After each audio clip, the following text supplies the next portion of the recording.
नमस्कार दोस्तों, कैसे हो आप सब। आई होप बढ़िया होंगे और आपकी जो पढ़ाई है वो अच्छे से चल रही होगी। तो आज के इस लेक्चर में हम पढ़ने वाले हैं तरल क्रीमिक प्रारूप, यानी कि तरल मोजेक प्रारूप।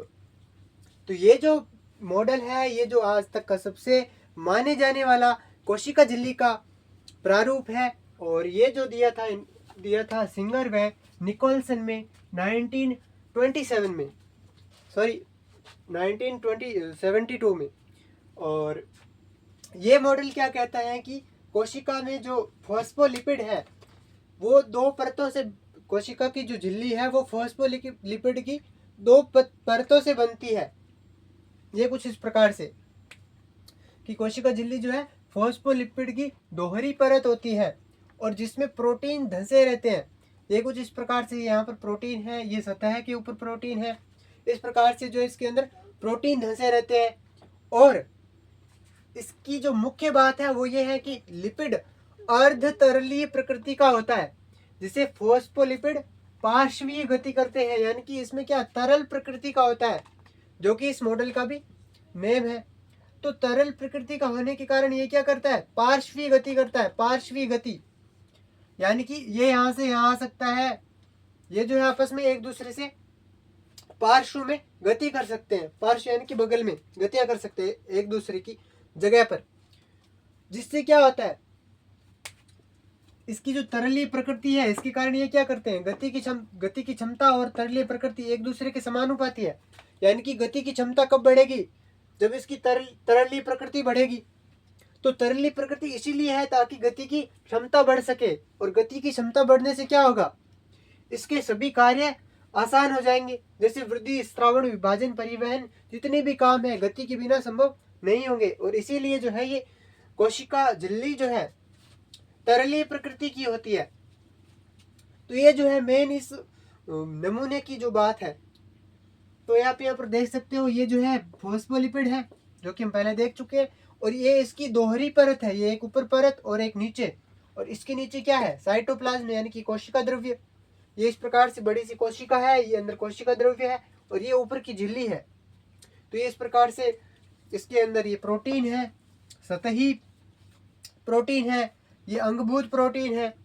और इनके अंदर कोलेस्ट्रॉल पाया जा रहा है, जिसका काम क्या है, इसको बांध के रखना, स्टेबलाइज करना।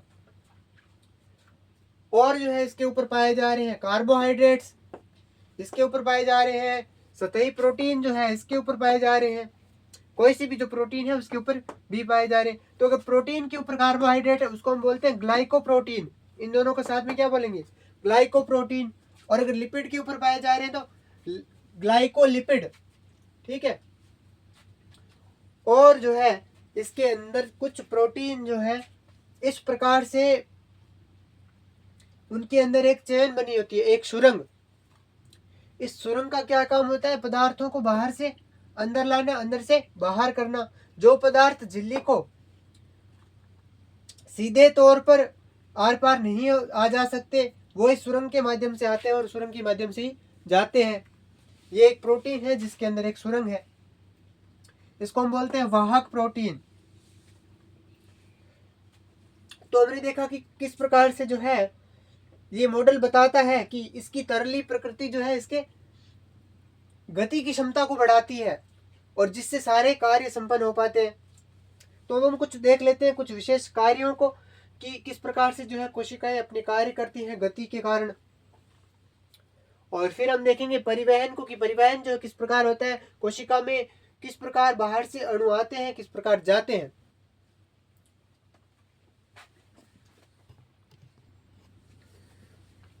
तो देखिए कोशिका जो है अपने लचीलेपन के कारण वृद्धि कर गई, ये देखो विभाजन कर गई अपने फ्लूइड नेचर के कारण। और ये यहाँ पर संयोजन यानी कि ये जो है एक छोटा सा कुछ इससे जुड़ गया। ठीक है। या फिर दो कोशिकाएं आपस में एक दूसरे से जुड़ी रहती है कुछ इस प्रकार से। जैसे मान लो ये कोई कोशिका है और ये जो कोशिका है दूसरी कोशिका से इस प्रकार से जुड़ी रहती है। यहाँ पर जो संधि बनती है ये भी इसकी फ्लूइड प्रकृति के कारण बनती है, यानी कि इसकी जो तरलता है इसी के कारण जो ये एक दूसरे से जुड़ पाती है। तो ये कुछ इस तरीके से जो है कोशिकाएं अपना कार्य कर लेती हैं। तो बात करते हैं इसके एक महत्वपूर्ण कार्य जिसके बारे में एनसीईआरटी ने थोड़ा सा जिक्र किया है कुछ लाइनों में, वो है परिवहन। परिवहन यानी कि अणुओं को कोशिका झिल्ली के एक पार से दूसरे पार लेके जाना, या फिर अंदर से बाहर लेके जाओ या बाहर से अंदर लेके आओ। ये जो कोशिका झिल्ली है अणुओं को बाहर से अंदर लेके जाओ, और जो अंदर जो अपशिष्ट वगैरह कुछ इस तरीके की चीजें उनको अंदर से बाहर लेके आओ, इसको हम बोलते हैं परिवहन।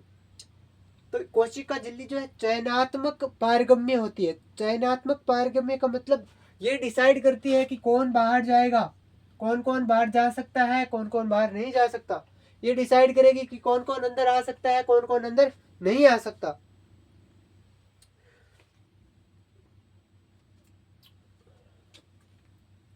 चयनात्मक परिवहन यानी कि चयन के साथ अणुओं को झिल्ली के आर पार ले जाना। ठीक है, आर पार ले जाना, अंदर से बाहर या बाहर से अंदर।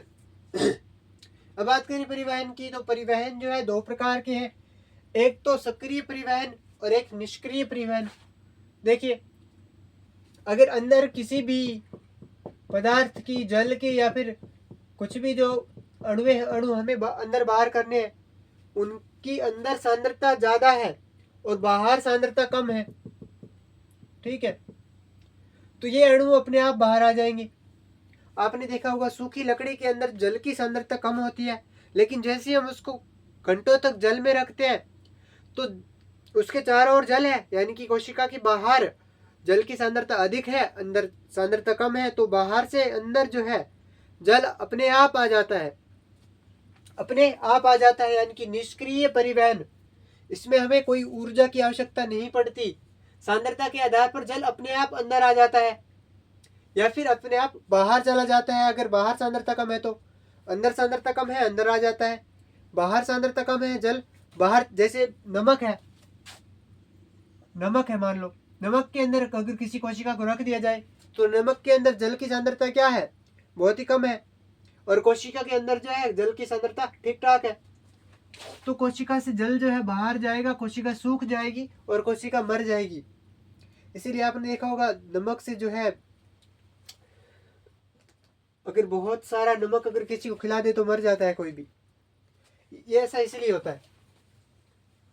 और तो ये है निष्क्रिय परिवहन, यानी कि उच्च सांद्रता से निम्न सांद्रता की ओर कोशिका झिल्ली को पार करके जब अणु जाते हैं तो इसको हम बोलते हैं निष्क्रिय परिवहन। इसमें कोई ऊर्जा की आवश्यकता नहीं है, जल है, जो भी अणु है अपने आप जाएगा, तो इसमें ऊर्जा की, यहाँ पर लिखा नहीं है, ऊर्जा की आवश्यकता नहीं है, ठीक है। इसमें भी देखिए, एक तो है विसरण से जाता है, ये इसको हम क्या बोलते हैं, विसरण। ये जो उच्च सांद्रता से निम्न सांद्रता की ओर जब कोई पदार्थ जाता है तो इसको हम बोलते हैं विसरण, चाहे हवा हो, पानी हो, कुछ भी हो। लेकिन कुछ पदार्थ ऐसे होते हैं जो कि जो कोशिका झिल्ली है इसको पार नहीं कर पाते। ऐसा क्यों? क्योंकि इसके अंदर जो है फॉस्फोलिपिड है, इसकी जो पूछ वाला भाग है, ये जो पूछ वाला भाग है ये जल विरोधी होता है। तो जल, ये क्या होता है, जल विरोधी होता है, यानी कि अध्रुवीय, ध्रुवीय जो यौगिक है वो इसके अंदर से जा नहीं सकते, लेकिन ध्रुवीय यौगिक जो है इसके अंदर से जा सकते हैं।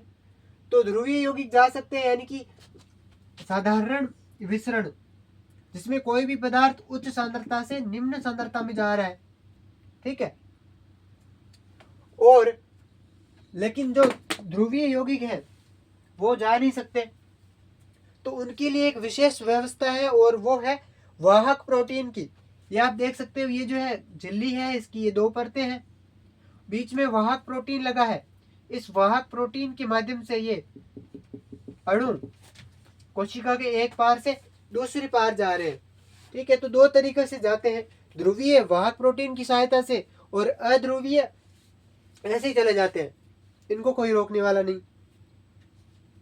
और अगर बात करें जल के विसरण की, तो सामान्यतः विसरण है उसमें तो सारी चीजें हैं, लेकिन जल के विसरण को हम एक अलग नाम देते हैं, वो है परासरण। अगर विसरण जल का हो रहा है उसको हम परासरण नाम देते हैं, छोटी सी बात है बस। अब बात करें सक्रिय परिवहन की, यानी कि अगर ऐसा हो कि अंदर जो है बहुत सारा पानी है, बाहर बहुत ही कम है, लेकिन फिर भी हम चाहते हैं कि ये अंदर से बाहर से अंदर की ओर जाए, कम कम सांद्रता कम सांद्रता से अधिक सांद्रता की ओर जाए, तो इसके लिए हमें जो है ऊर्जा की आवश्यकता पड़ेगी।